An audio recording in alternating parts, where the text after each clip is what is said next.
Police have been scouring a wooded area in a small community east of Orillia in the disappearance of a Markham woman. CP24's crime analyst Steve Ryan is on Palestine Road in Kirkfield this morning with more on this. Steve, what does it say to you about the fact that police have, made their way out there and really seem to be intensifying their investigation there?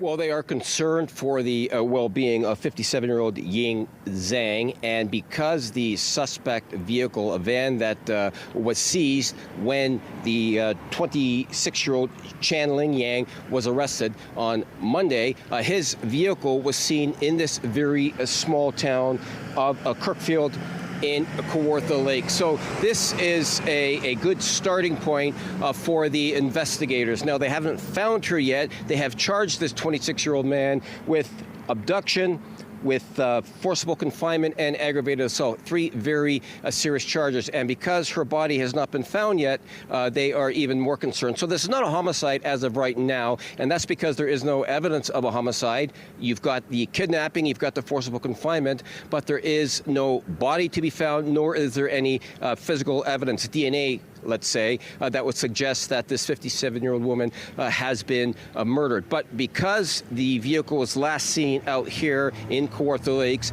York Regional Police have liaised with the OPP who police this area, and it's a very large, anybody who's familiar with this area knows that there's a lot of forestry up here. There's a lot of lakes. It's a very tiny a cottage town and a village. So they have liaised with the OPP. If, in fact, they do not get anywhere when they interview this 26-year-old accused with regards to where this woman might be, they're going to start a search in this area. I spoke with York Regional Police, who said that they consulted with the OPP to get the lay of the ground, to get the areas here whereby they would need to go over with air surveillance or have the dogs, even have a mounted unit, say, from the Toronto Police come in and help with the search. This would be an area that they are going to start to search, but it's going to depend on what information they get from this 26-year-old accused who is now in custody. And this is why the York Police were up here yesterday. They have got the information from the OPP. They will work with them once they conduct this search, but in order to start the search, they need to get a lay of the land first, and then they'll make a search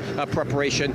It's all going to depend on any information that they get from the van that now has been seized and from this accused, if in fact he will cooperate with them. And the York Regional Police would also like to have everybody in this particular area have a look at that picture that we have on our website, that white van. It's just a basic white cargo van. If in fact you saw that up in this area on July the 25th, or you saw anything that you thought to be suspicious, you are being asked to give the York Regional Police a call. So, Steve, can you help us understand how police have got to the point with no DNA evidence, no remains, etc. at this point, to even lay the charges of abduction, of forcible confinement? I mean, does that suggest that they have video? What does that suggest to you that they've been able to at least lay these charges at this point and then getting them out to that Kirkland Lake area?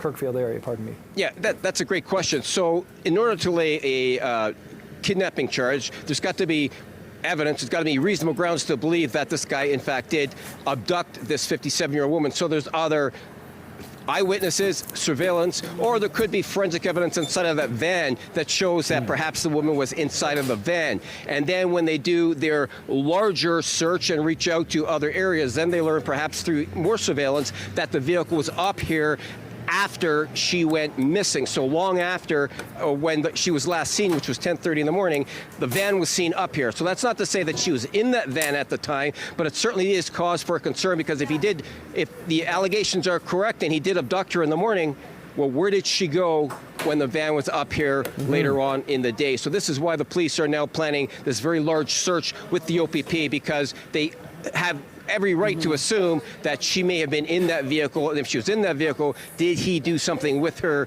body up here in the Kawartha Lakes? That's why it's going to start like that. Yeah, and we keep talking about this green garbage bin. Why is this significant in the description as well?